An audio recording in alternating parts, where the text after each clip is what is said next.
Hello friends, welcome to my YouTube channel.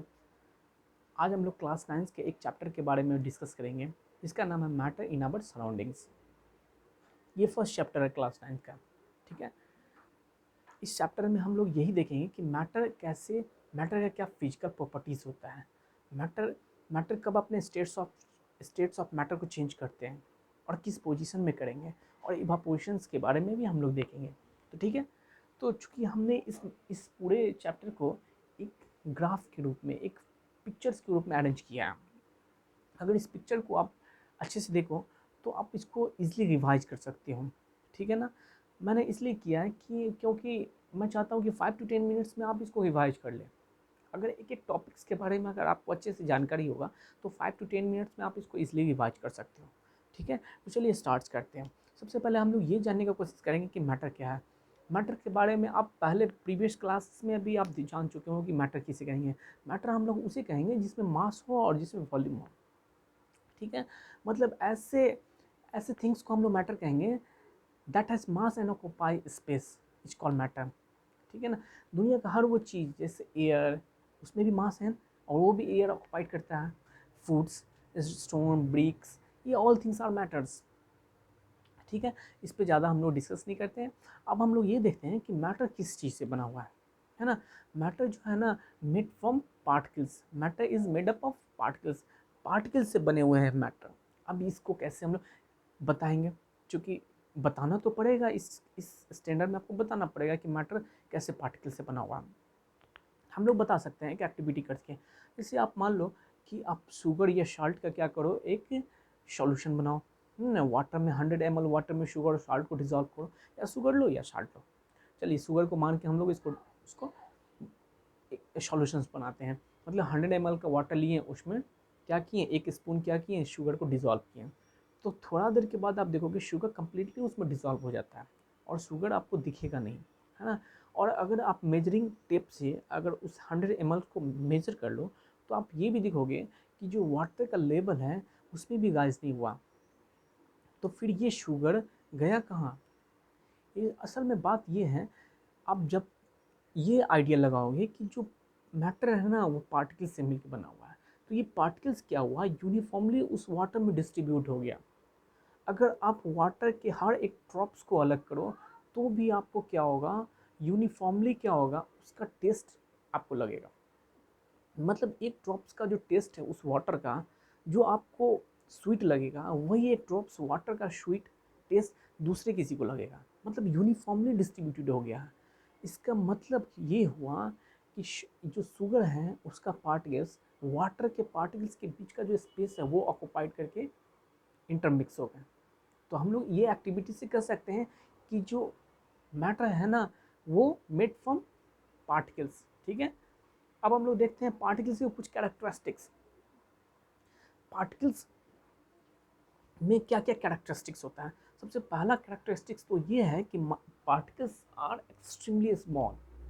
Particles बहुत छोटा होता है। अब ये कैसे बताएंगे, इसको भी हम लोग एक्टिविटी करके बता सकते हैं। जैसे आप पोटाशियम परमैंगनेट्स ले लें, जो पिंक कलर का दिखता है सॉल्यूशंस, उससे अगर 2-3 क्रिस्टल्स को अगर आप क्या करो, 100 ml वाटर में डिजॉल्व करो।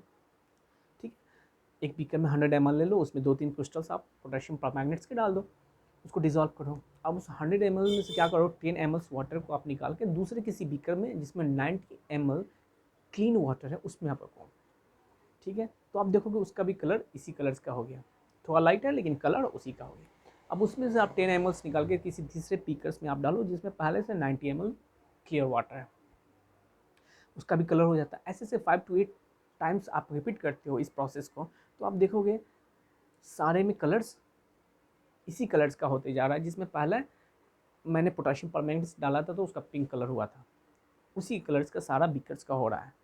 तो ये ऑब्जर्वेशंस, ये एक्टिविटी हमें ये बताता है कि उस जो छोटे से पोटेशियम परमैंगनेट्स का क्रिस्टल्स हैं उसमें कहीं ना कहीं पार्टिकल्स रहा होगा, तब जाके ये जो है ना हर वाटर को क्या कर रहा है, कलर कर रहा है।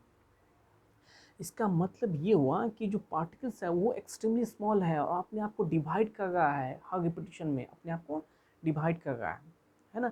ये एक्टिविटी हमें ये बताता है कि पार्टिकल्स जो है ना एक्सट्रीमली स्मॉल होते हैं। ठीक है, अब हम लोग दूसरा इसके कैरेक्टरिस्टिक्स देखते हैं पार्टिकल्स के, वो है हैव स्पेस बिटवीन दैम, मतलब पार्टिकल्स के बीच में स्पेस होता है ना। मैटर के जो पार्टिकल्स हैं उसके बीच में स्पेसेस होते हैं, ये कैसे बताएंगे। अब जैसे हमने देखा वाटर में कैसे हमने शुगर को डिज़ोल्व किया, अब शुगर जो है ना थोड़ा देर के बाद उसमें डिज़ोल्व हो जाता है, तो आखिर गया कहाँ, वो जो शुगर का पार्टिकल्स है वाटर के पार्टिकल्स के बीच का जो स्पेस है वो ऑक्यूपाइड करके मिक्स हो जाता है उसमें। तो हम लोग ये एक्टिविटी में कह सकते हैं कि पार्टिकल्स में स्पेसेस होते हैं, पार्टिकल्स के बीच में क्या होता है, स्पेस होता है। दूसरा प्रॉपर्टीज था, इसका कैरेक्टरिस्टिक्स था। अब थर्ड कैरेक्टरिस्टिक्स क्या है, कंटिन्यूसली मूविंग, मतलब पार्टिकल्स जो है ना मैटर के वो कंटिन्यूसली मूविंग कर रहे हैं। ये कैसे, इस एक्टिविटी से हम लोग मतलब एक एक्टिविटी करते हैं, जैसे आप इंसेंस स्टिक लो, उसे अनलाइट करके एक कॉर्नर में रख दो, ठीक है, थोड़ा देर के बाद आप उसको दूर बैठ के स्मेल करोगे तो आपको स्मेल नहीं होगा, लेकिन वही अगर जैसे ही उसको आप लाइट करते हो, मतलब उसको जैसे ही उसमें जलाते हो तो थोड़ा देर के बाद आप दूर भी अगर रहते हो तो भी उसका स्मेल लग जाता है, ठीक है। ये हमें ये बताता है कि जो इंसेंस स्टिक का जो पार्टिकल्स है और एयर के पार्टिकल्स में वो मिक्स हो गए, और मिक्स होने के बाद आपके नॉस्ट्रिल्स तक पहुँचे हैं, तब जाके आपको स्मेल लगा है।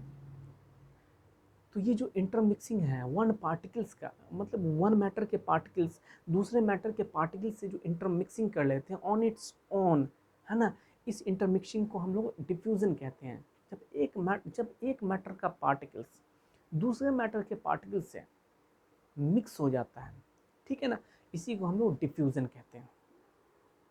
अब हम लोग ये भी देखेंगे कि डिफ्यूज़न किस किस पे डिपेंड करता है। डिफ्यूज़न एक टेम्परेचर पे भी डिपेंड करता है, मतलब टेम्परेचर को अगर हम राइज करते हैं तो डिफ्यूज़न रेट भी इंक्रीज करता है। ये कैसे, अब आप क्या करो, एक कोल्ड वाटर एक वार्म वाटर लो, कोल्ड वाटर में आपने पोटेशियम परमैंगनेट डाला और एक वार्म वाटर में पोटेशियम परमैंगनेट डाला, आप देखोगे जो वार्म वाटर है उसमें डिफ्यूज़न जल्दी हो रहा है कोल्ड वाटर के कंपेरिजन में। तो इसका मतलब ये हुआ कि जो डिफ्यूज़न रेट है वो इंक्रीज कर जाता है on the increase of temperature, ठीक है। अब हम लोग ये देखते हैं कि इसके फोर्थ प्रॉपर्टीज़ क्या करता है, अट्रैक्ट इच अदर, मतलब जो पार्टिकल्स होते हैं वो दूसरे पार्टिकल्स को अट्रैक्ट करते हैं, है ना। ये हम लोग कैसे बताएं, अब आपको पता होगा कि सॉलिड्स, अगर आप लो एक आयरन लो एक चॉक लो, है, आयरन और चॉक को आप हैमरिंग करो या स्ट्रेचिंग करो, कैसे भी करके उसको ब्रेक करने का कोशिश करो, तो आप ये ऑब्जर्व करोगे कि आप आयरन्स को ब्रेक करना बहुत डिफ़िकल्ट है कंपेरिजन टू चॉक के। ये क्यों होता है, असल में ऐसा ये है क्योंकि आयरन का जो इंटर पार्टिकल्स स्पेसिस हैं वो बहुत कम होता है, और पार्टिकल्स जो होते हैं आयरन के वो एक दूसरे को बहुत अट्रैक्ट करके एक दूसरे से अट्रैक्टिव फोर्स से एक दूसरे को क्या करते हैं, बॉन्ड करके रखते हैं, ठीक है ना। इस इसलिए उसको ब्रेक करना थोड़ा मुश्किल है, वहीं चॉक को अगर हम लोग ब्रेक करना बहुत आसान है, ठीक। अब यही जो फोर्स है जो एक दूसरे को इंटरलिंक करके रखे हुए, एक दूसरे को होल्ड करके रखे हुए पार्टिकल्स, यही फोर्स को हम लोग इंटर पार्टिकल्स फोर्स कहते हैं।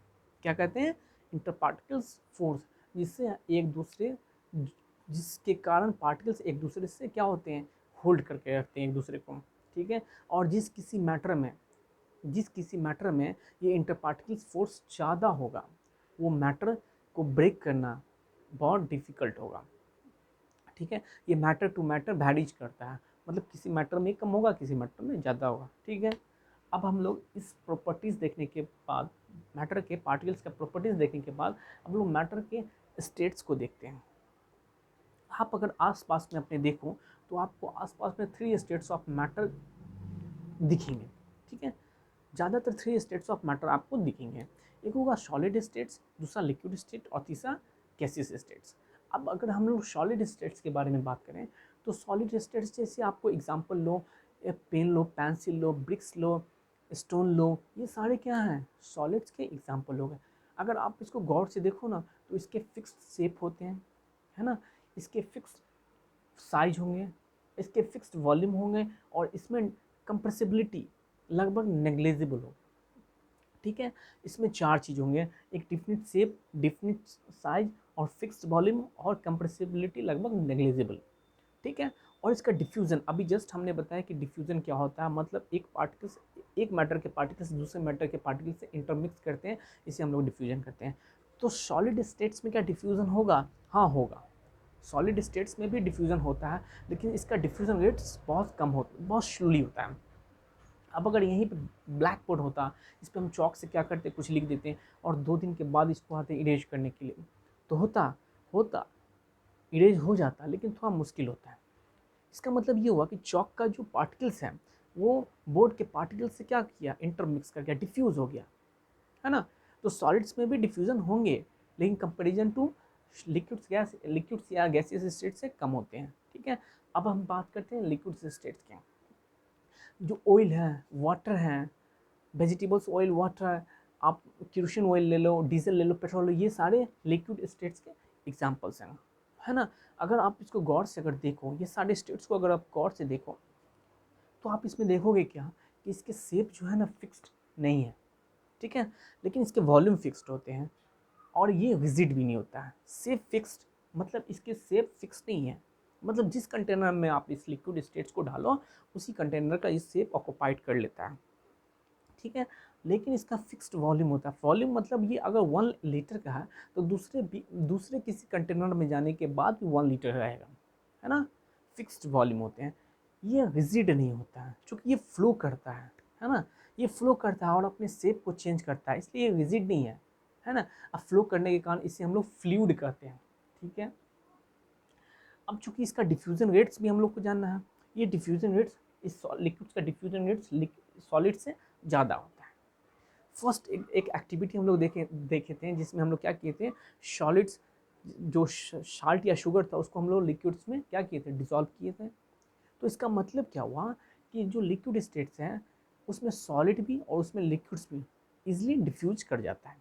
क्या गैस इसमें डिफ्यूज करता है? क्या गैस और लिक्विड्स एक दूसरे से डिफ्यूज करते हैं? हाँ होता है। अगर ऐसा नहीं होता तो फिर एक्वेटिक एनिमल्स हो या फिर एक्वेटिक प्लांट्स हो, वो कैसे अपने आप को सर्वाइव कर पाते हैं? 2 गैसेस है, एक कार्बन डाइऑक्साइड एक ऑक्सीजन, जो लिक्विड जो वाटर है उसमें वो क्या है, डिफ्यूज है। तभी ये एक्वेटिक एनिमल्स जो है ना ऑक्सीजन से अपने आप ब्रीथ करते हैं और एक्वेटिक प्लांट्स कार्बन डाइऑक्साइड से ब्रीथ करते हैं। ठीक है। तो हम लोग ये कहेंगे कि लिक्विड स्टेट्स में सॉलिड, लिक्विड और गैस, ये तीनों स्टेट्स क्या होते हैं, डिफ्यूज होते हैं। और लिक्विड स्टेट्स का डिफ्यूजन रेट सॉलिड्स के कंपेरिजन हाई होता है। ठीक है। अब हम लोग गैसियस स्टेट्स के बारे में बात करते हैं। गैसियस स्टेट्स जैसे आप लोग oxygen gas, carbon dioxide gas, nitrogen gas, ये सारे गैसियस स्टेट्स के एग्जाम्पल्स हैं। अगर आप ऑब्जर्व करो तो गैसियस स्टेट्स में आप देखोगे कि ना तो इसका फिक्स्ड शेप होता है और ना ही इसका फिक्स्ड वॉल्यूम होता है, लेकिन इसका कंप्रेसिबिलिटी बहुत हाईली होता है, बहुत हाई होता है कंप्रेसिबिलिटी। इसलिए अगर आप देखोगे बैलून सेलर्स जो होते हैं, जो बैलून्स भरते हैं गैस, उसमें बैलून्स भरते हैं, उसमें आप देखोगे छोटा सा सिलेंडर से वो लार्ज नंबर ऑफ बैलून्स क्या कर देता है, गैस फिल कर देता है। क्यों ऐसा हो पाता है? क्योंकि गैस में कंप्रेसिबिलिटी एक प्रॉपर्टी होता है। ठीक है। और यही कंप्रेसिबिलिटी के कारण गैस स्टेट्स में कंप्रेसिबिलिटी एक ऐसा प्रॉपर्टी है जिसके कारण हम लोग घर में जो एलपीजी गैस सिलेंडर यूज करते हैं उसमें एक लार्ज अमाउंट ऑफ गैस भरा होता है ना। और उसको कंप्रेस करके उस छोटे से सिलेंडर में उसको भर दिया जाता है और इजीली उसको ट्रांसपोर्ट किया जाता है। और या बात करें अगर हॉस्पिटल इस सब में जो आप ऑक्सीजन सिलेंडर्स देखते हो, वहाँ भी क्या किया जाता है, ऑक्सीजन जो को लार्ज अमाउंट्स में ऑक्सीजन को एक छोटे से सिलेंडर्स में क्या किया जाता है, फिल किया जाता है, इसी कंप्रेसिबिलिटी प्रॉपर्टी के कारण। ठीक है। और आजकल तो सीएनजी गैस का भी यूज होने लगा, जो व्हीकल्स में यूज होते हैं, ये कंप्रेसिबिलिटी प्रॉपर्टी के काम।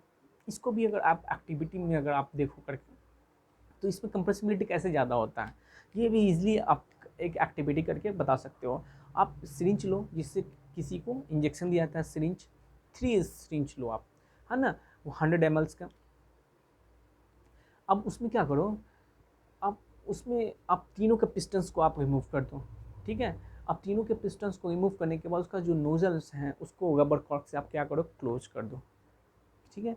और एक सिरिंज को आप अनटच्ड छोड़ दो, दूसरे सिरिंज में क्या करो, आप वाटर को फिल करो, तीसरे में क्या करो, आप चॉक को फिल कर दो। आप तीनों में आप पिस्टन्स बैक से आप करो, इंसर्ट करो और उसको प्रेस करो। तो आप ये ऑब्जर्व करोगे कि जो जिसमें गैस भरा हुआ है उसका कंप्रेसिबिलिटी ज़्यादा है comparison to solids and liquids. ठीक है, तो है।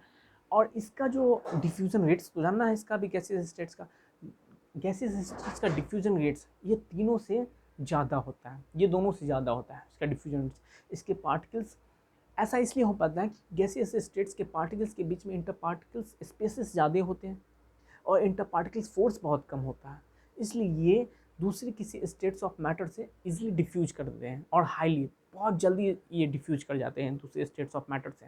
ठीक है, तो ये थे मैटर के 3 स्टेट्स। ठीक है, अब हम लोग मैटर्स को अब ये जानने का कोशिश करेंगे, क्या स्टेट्स ऑफ मैटर चेंज होता है, मतलब जिस स्टेट्स में है दूसरे स्टेट्स में हम लोग उसको चेंज कर सकते हैं, ऐसा पॉसिबल है क्या? हाँ, ये पॉसिबल्स हैं। और ये कब पॉसिबल्स हैं? ये तभी पॉसिबल्स हैं जब हम लोग मैटर में उसके टेम्परेचर को चेंज करें, जब हम लोग उस मैटर पे प्रेशर को चेंज करें। दो इफेक्ट से मैटर अपने स्टेट्स को चेंज कर सकते हैं।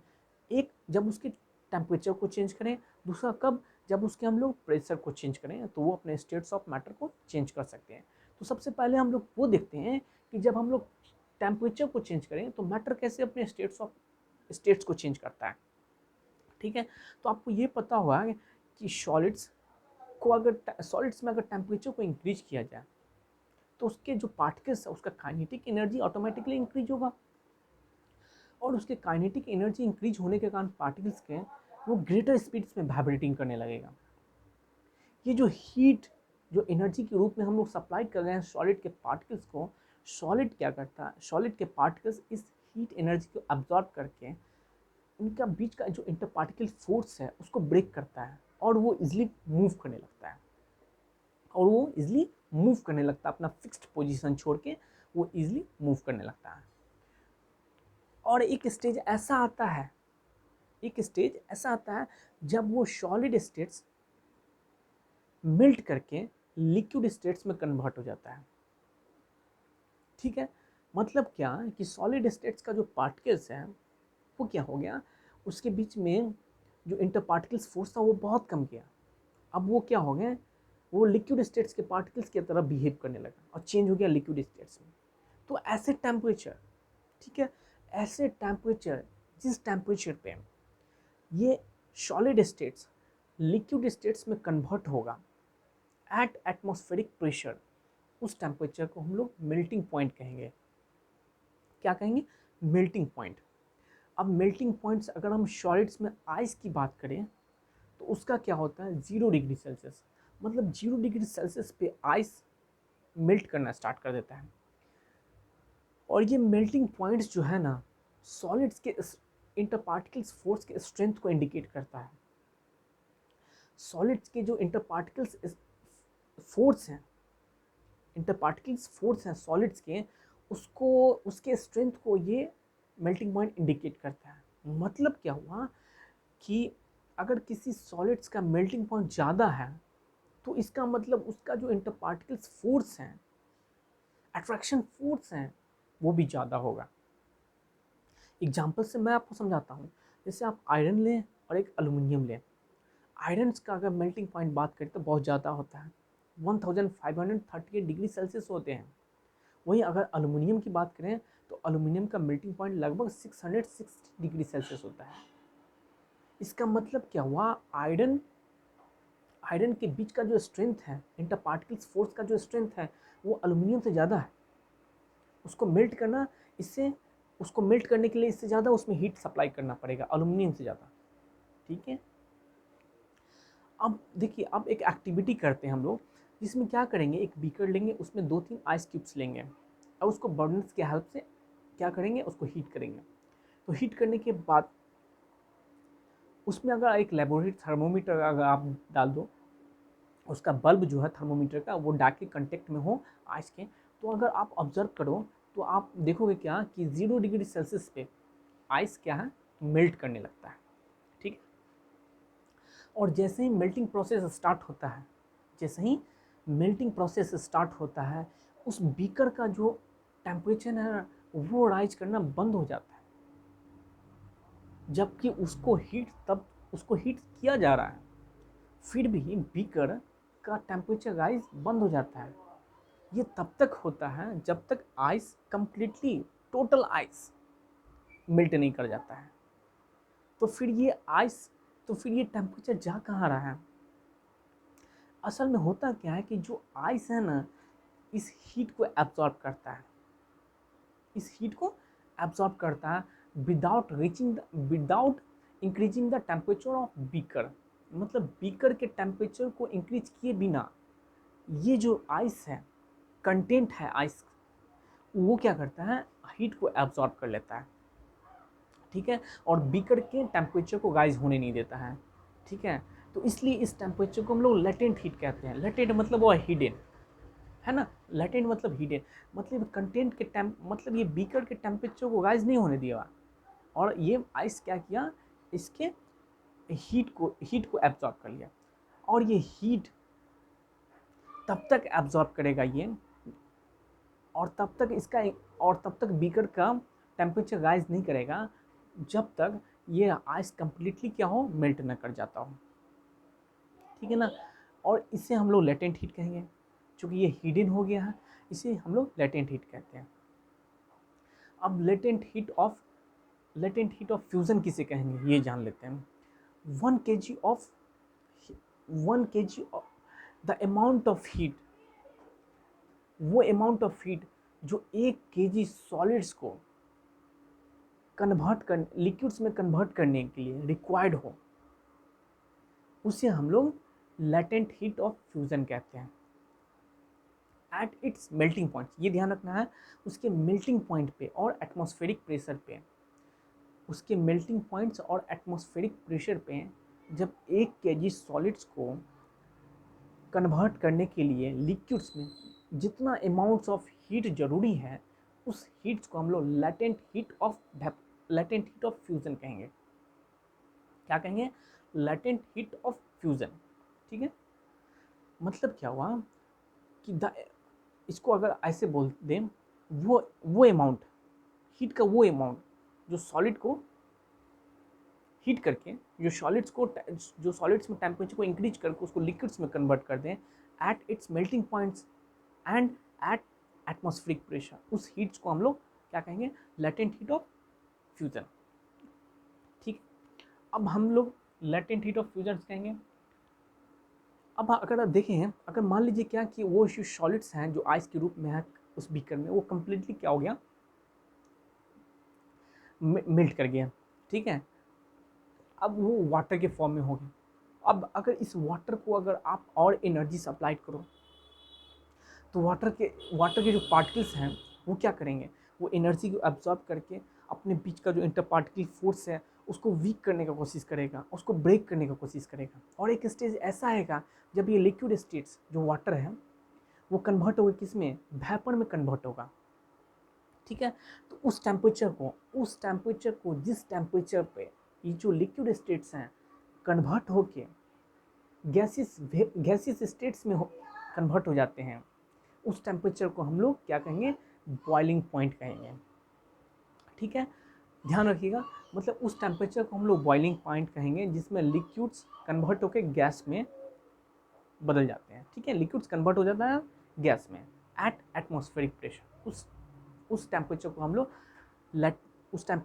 बॉइलिंग पॉइंट कहेंगे। ये बॉइलिंग पॉइंट्स जैसे ये जो मेल्टिंग पॉइंट है वो सॉलिड्स के इंटर पार्टिकल फोर्स के स्ट्रेंथ को इंडिकेट करता है, वैसे ही ये बॉइलिंग पॉइंट्स जो है ना वो लिक्विड्स के इंटर पार्टिकल फोर्स के स्ट्रेंथ को इंडिकेट करता है। अगर किसी लिक्विड्स का बॉइलिंग पॉइंट्स ज़्यादा है तो इसका मतलब उसके इंटर पार्टिकल फोर्स जो है ना ज़्यादा है, ठीक है। अब अगर देखें तो हम लोग ये चीज़ समझ गए क्या कि अगर मतलब क्या हुआ, अगर हम लोग टेम्परेचर को इंक्रीज करके या डिक्रीज करके हम लोग स्टेट्स ऑफ मैटर को चेंज कर सकते हैं, ठीक है। अब आप देखिए, ये जो लिक्विड्स अगर गैस में जो कन्वर्ट हुआ है, जो वाटर को हम लोग गैस में कन्वर्ट किया है, इस प्रोसेस को हम लोग वेपोराइजेशन कहेंगे, ठीक है। और अगर आप अपने आसपास में देखो तो आप कुछ ऐसे भी मैटर को देखोगे जो सॉलिड स्टेट से डायरेक्टली कन्वर्ट हो जाते हैं गैसियस स्टेट में without coming into liquid states. मतलब वो जिस सॉलिड स्टेट में है सीधे कन्वर्ट हो जाएंगे गैसियस स्टेट्स में। ये जो प्रोसेस है जिसमें सॉलिड स्टेट डायरेक्टली कन्वर्ट हो जाते हैं लिक्विड स्टेट्स में, उसे हम उस प्रोसेस को हम लोग सब्लिमेशन कहेंगे। उस प्रोसेस को हम लोग सब्लिमेशन कहेंगे जिसमें सॉलिड्स डायरेक्टली कन्वर्ट हो जाते हैं गैस में without coming into liquid states. उस प्रोसेस को हम लोग सब्लिमेशंस कहेंगे। इस सब्लिमेशंस के अगर एग्जांपल्स अगर लें, जो सब्लिमेशन प्रोसेस करते हैं वो उसके अगर एग्जांपल्स लें, ऐसे मैटर के एग्जांपल्स लें, तो उसमें है कैम्फर, है ना, अमोनियम क्लोराइड, फिर नेप्थेलिन बॉल्स जो हम लोग घर में यूज करते हैं इंसेक्ट्स को, इंसेक्ट या जर्म्स को क्या कर डिस्ट्रॉय करने के लिए। ये सारे किसके एग्जांपल्स हैं? ये सब्लिमेशन प्रोसेस, ये सब का ये सब्लिमेशन प्रोसेस के एग्जांपल्स हैं। ठीक है, अब अगर देखिए यहाँ पे भी है एक, जब टेम्परेचर को हम लोग डिक्रीज करेंगे, जब हम लोग टेम्परेचर को डिक्रीज करेंगे तो क्या हुआ, ये गैस जो है ना वो लिक्विड स्टेट्स में और लिक्विड्स जो है ना वो सॉलिड स्टेट्स में कन्वर्ट हो जाएंगे। मतलब अगर किसी गैस का टेम्परेचर को हम लोग डिक्रीज करते हैं तो गैस किस में कन्वर्ट हो जाएंगे? लिक्विड स्टेट्स में। इस प्रोसेस को हम लोग कंडेंसेशन कहेंगे। और अगर लिक्विड्स के टेम्परेचर को हम लोग डिक्रीज करते हैं तो ये किस में कन्वर्ट हो जाएंगे? सॉलिड्स में। इस प्रोसेस को हम लोग फ्यूज़न कहेंगे। और कुछ ऐसे भी सब्सटेंस हैं जो गैस से डायरेक्टली सॉलिड्स में और सॉलिड से डायरेक्टली गैस में कन्वर्ट हो जाते हैं। इस प्रोसेस को हम लोग सब्लिमेशंस कहेंगे। ठीक है, अब हम लोग देखते हैं कि effect of change of temperature देख लिए। अब हम लोग इसका दूसरा इफेक्ट देखते हैं जिसमें क्या है, स्टेट्स ऑफ मैटर चेंज होंगे। वो है क्या? Effect of change of pressure. आपको पता है क्या कि जो सॉलिड्स के डिफरेंट डिफरेंट शेप और साइज हैं, डिफरेंट, ये जो सॉलिड्स में डिफरेंस हैं वो क्यों है? असल में इसलिए है कि सॉलिड्स नहीं, ये स्टेट्स ऑफ मैटर में जो डिफरेंसेस हैं, जो मैटर डिफरेंट डिफरेंट फॉर्म में होते हैं, ये क्यों है? ये असल में इसलिए हो पाता है क्योंकि मैटर के जो पार्टिकल्स हैं उसके बीच का जो स्पेसेस हैं वो डिफरेंट डिफरेंट होता है, उसमें वेरिएशंस होते हैं। इसलिए जो है ना वो स्टेट्स ऑफ मैटर होते हैं, अलग अलग मैटर्स होते हैं। अगर वो डिस्टेंस को, दो पार्टिकल्स के बीच के डिस्टेंस है उसको अगर कम कर दिया जाए तो क्या स्टेट्स ऑफ मैटर चेंज हो सकते हैं? हाँ, हो सकते हैं। अगर हम लोग गैस में अगर प्रेशर अप्लाई करें और टेम्परेचर को डिक्रीज कर दें, गैस में अगर हम लोग प्रेशर अप्लाई करें और टेम्परेचर को डिक्रीज कर दें तो वो गैस जो है ना वो लिक्विफाई हो जाएगा। मतलब वो गैस लिक्विड्स में कन्वर्ट हो जाएंगे। ठीक है ना, तो ऐसे करके भी हम लोग क्या कर सकते हैं, स्टेट्स ऑफ मैटर को चेंज कर सकते हैं। तो इस प्रकार हम लोग ये देखें क्या कि मैटर के स्टेट्स को हम लोग टेम्परेचर को और प्रेशर को चेंज करके हम लोग स्टेट्स ऑफ मैटर को चेंज कर सकते हैं। ठीक है, आप ये देख चुके हैं।